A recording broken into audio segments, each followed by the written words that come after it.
आज मी तुमच्यासाठी खास गावाकडची एकदम झणझणीत अशी बुरसुरी वरण रेसिपी घेऊन आले आहे। ही वरण एकदा खाल्ली ना तर नॉनव्हेज पण विसराल।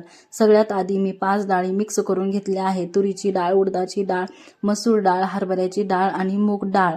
त्याला मी स्वच्छ पाण्याने धुवून घेतले आहे। या सगळ्या डाळी मी कुकरमध्ये घालून डाळीच्या प्रमाणात पाणी, थोडंसं तेल आणि हळद टाकून एकदम स्मूथ शिजवून घेतले आहेत। इकडे मी सगळी तयारी करून ठेवली आहे। कांदा, टमाटर छान कापून घेतले। तीळ, शेंगदाणे, जिरे, खोबरं, लसूण, आलं आणि कोथिंबीर, लसणाची पात हे सगळं साहित्य घेतले आहे। सगळ्यात अगोदर मी तीळ, शेंगदाणे, जिरे चांगल्या प्रकारे भाजून घेतले आहे।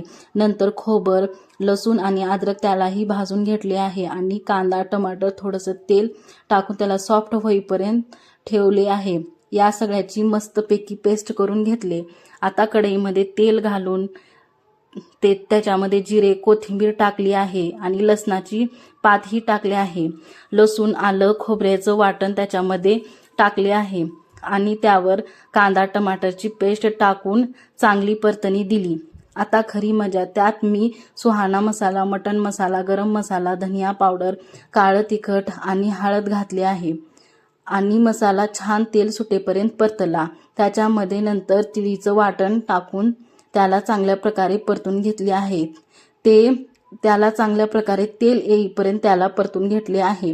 डाळ थोडी जाड होती म्हणून ती मिक्सरमधून फिरवून घेतली आणि ही डाळ कढईत घालून थोडं त्याला चांगल्या प्रकारे परतून घेतले आहे।